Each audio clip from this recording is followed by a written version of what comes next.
On the second half of Savannah there. Okay, we'll slowly go around here. I'll make our way over.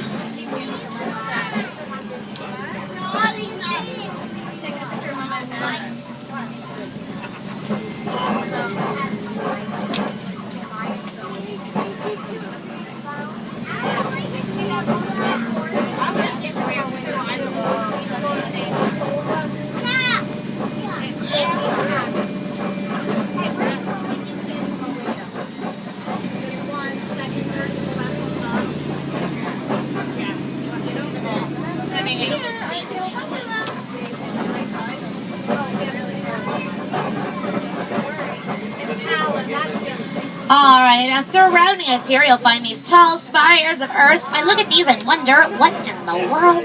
Well, these are termite mounds. Made of mud and dirt, they've been baked in the sunlight to become hard as concrete.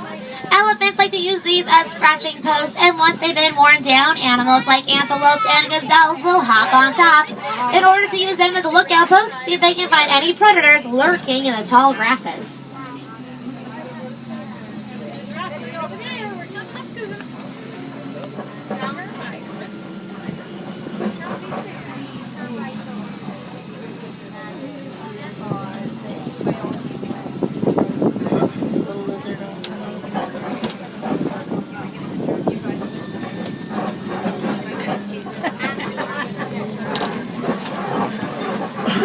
There you got a whole bunch of giraffe out there towards our left. Now giraffes are of course the tallest land mammals. They'll be around 18 to 20 feet tall each. When they're born, they're already about 6 to 7 feet tall. Okay, we have a bit of a problem though. So these giraffes look like they might be too close to my truck for me to be able to stop for them. If the giraffes are too close, we have been known to mess with our trucks if we do stop. They've licked the windshield, licked the door, stuck their heads inside the canopies, literally no joke. So if they are too close, I'm not allowed to stop for them. So again, I'll circle around here, see how it is, but just to warn you, might not be able to. And if that is the case, don't worry, I'll go by nice and slowly. Over here, baby.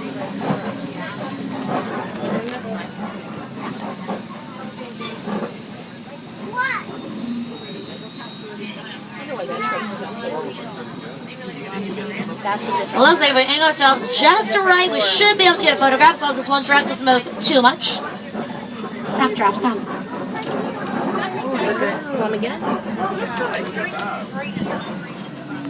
Alright, slowly back here. Look at mama. Look at mama. Beautiful. Alright, you're going to stop at this angle here, then we can get all 3 of them. Alright, all 4 from the background as well.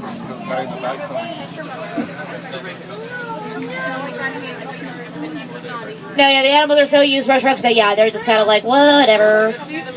Dogs don't get too curious about the trucks that often, but again, it's just a safety precaution. We don't want them to get too close. Look at this one. I put the sprite on their necks so they put their heads in the canopy. Yeah, it's all straight. Now, some very little known facts about giraffes. They actually give birth standing up, making it a very long way to fall. A group of them, when they're standing still like that, are known as a tower. When they're on the move, though, they're known as a journey. Over here on our left-hand side, we're going to find some white-bearded wildebeest over here. Now, wildebeest is an Afrikaans word meaning wild beast. Very appropriate name for this animal. They're part of the largest migratory herd in Africa. In fact, when their babies are born, they're up and running within the first 15 minutes of life, or else they are left behind. And behind them, you can't miss those cattle with those gigantic horns. Those are the Ankole cattle. Their horns are huge, around 6 feet long, with a circumference of 20 inches at the forehead. Not just a bull thing, though. Both males and females will grow those horns. You can tell the difference by their sizes. Females are smaller at 1,200 pounds, while the males are going to be at around 1,600. Oh, and something really cool about the giraffes I didn't get to share earlier. They will spend 14 hours of their day eating. They're chronic snackers, and yet only half an hour asleep. Just the 1 power nap and they are good to go. Wouldn't that be great if we could do that? Alright, oh, look up the hill there on your right-hand side. There's about those brown antelopes kind of hanging out straight up the hill. Those are the Sable Antelope. They're actually the official emblem of the Harambe Wildlife Reserve, and they're highly aggressive animals. When it comes to fight versus flight, yeah, their dial is always set towards fight. We're going to head over now to Monkey Point and Elephant Country, so keep those cameras at the ready. Now, Monkey Point is named for the group of mandrills that have made it their home. Mandrills are the largest monkeys in Africa. The dominant males will grow to be around 100 pounds each, but they are very, very shy. So keep your fingers crossed and we might get to see some.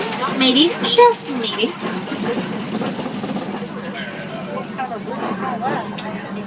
And of course, I say that, I'm not saying anything.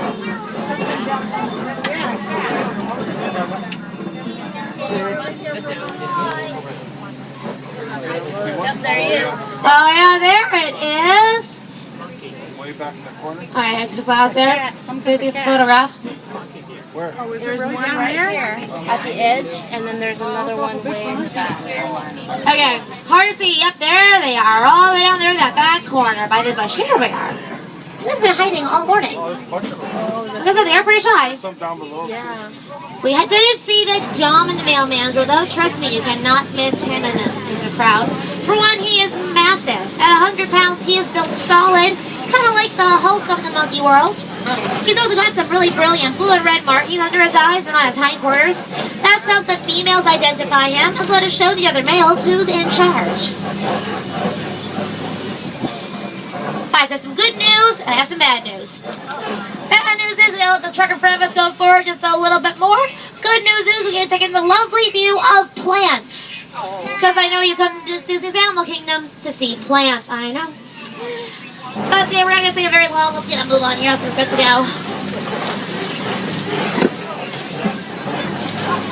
Uh-oh. Alright, folks, we got another bridge coming up here, and this one does not look the best. Remember to remain seated for me as we cross it, and you know what? Just for luck, cross your fingers. No, cross them to this one. That was a step in the right direction. That doesn't sound good. Oh no! Wait, to the right, everyone! To the right! Right! Look! Everyone okay back there? Okay, this is not an Indiana Jones movie. Let's get out of here! Woo! Okay. Who didn't cross their fingers? I see that hand. I'll keep my eye on you. Scrubmaker. Alright, well after that ordeal, we're going to head deeper into elephant country. You can tell they've been here. You can see indentations of their tusks in the clay walls. The elephants love to eat this red clay for its beneficial nutrients. Now, don't be fooled. Both male and female African elephants will grow tusks. However, it's because of these tusks that the elephants are so endangered. They are, of course, made of ivory, which is highly valuable on the black market, which has made these animals prime targets for poaching. And unfortunately, once an elephant loses their tusks, they are never growing back. Now, I can sometimes get a radio station out here. Let me see what I can do. So you might be wondering, if both genders have tusks, how do you tell them apart? And it's really by how many are around. It's the females who will stick together and form herds, and prefer solitary lives. So we got a whole herd of female elephants here on our left. We got that one all the way down there. When we're up close here, let me scoot forward. Now, an elephant's childhood does last 15 years. It's the longest of any animal species, second, of course, to us humans. But ladies, an elephant's pregnancy does last 22 months. Oh no, it's even worse. Brand new baby elephant is 250 pounds. Yeah, not much fun. Wouldn't sign up for that.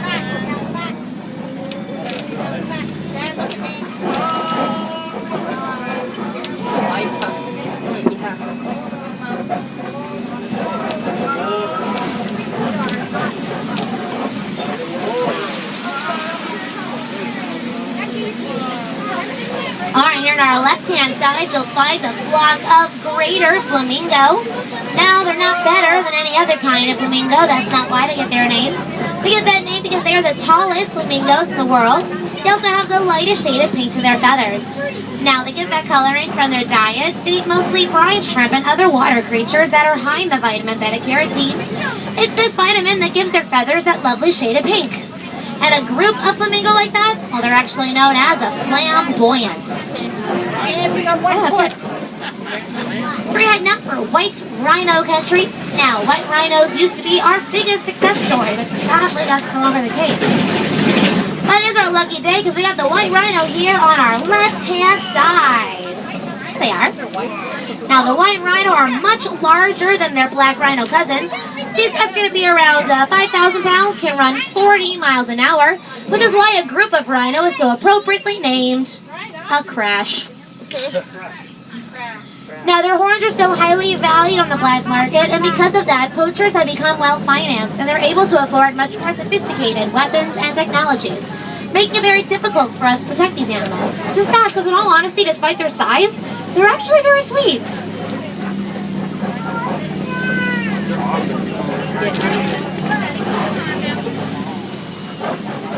Ooh, okay, folks. Now, it's going to be kind of hard to get a photograph of. But if you look straight up the hill here on our left-hand side, you can just spot the cheetah. Two of them laying down straight up the hill from us by the trees. Now, cheetahs are, of course, the fastest land mammals. They'll sprint around 60 miles an hour. I say sprint, they're not really long-distance runners. They get tired out pretty easily. They have superior eyesight, though, will hunt during the day rather than night, and use their sense of sight rather than their sense of smell to hunt, unlike other wildcats. Alright, if you like the flamboyance of Flamingo and a crash of Rhino, a group of cheetah are a coalition. Don't ask me why, a coalition of cheetah.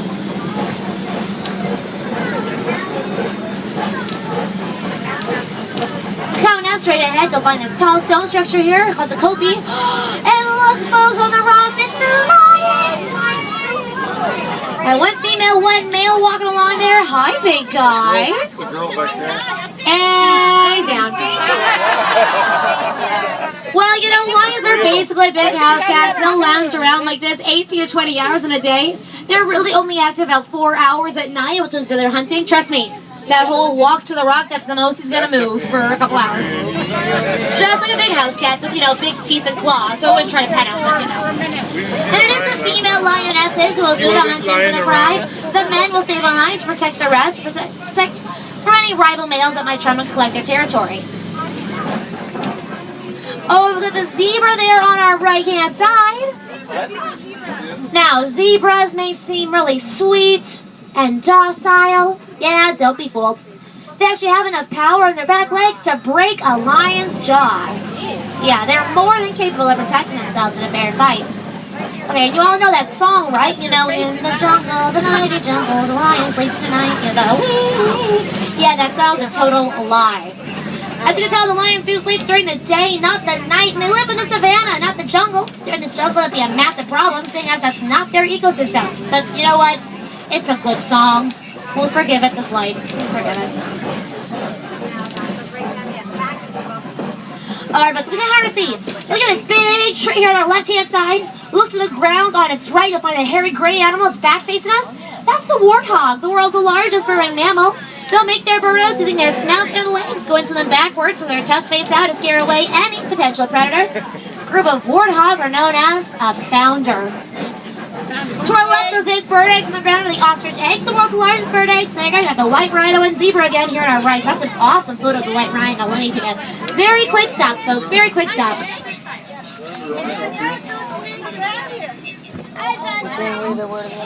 There goes everyone. Let me see it for me. Thank you. Now it's time to settle the age-old debate. I want everyone here to raise their hands and tell me, who thinks zebras are white with black stripes? Raise your hands. Alright, and who thinks they're black with white stripes? Okay, you in the back there, you put your hands up both times. I saw that. But they are black with white stripes, you can tell because their muzzles, their noses are black. Alright, we're going to now be entering Magadi Glen, the newest area of our reserve. Must be a volcano down there.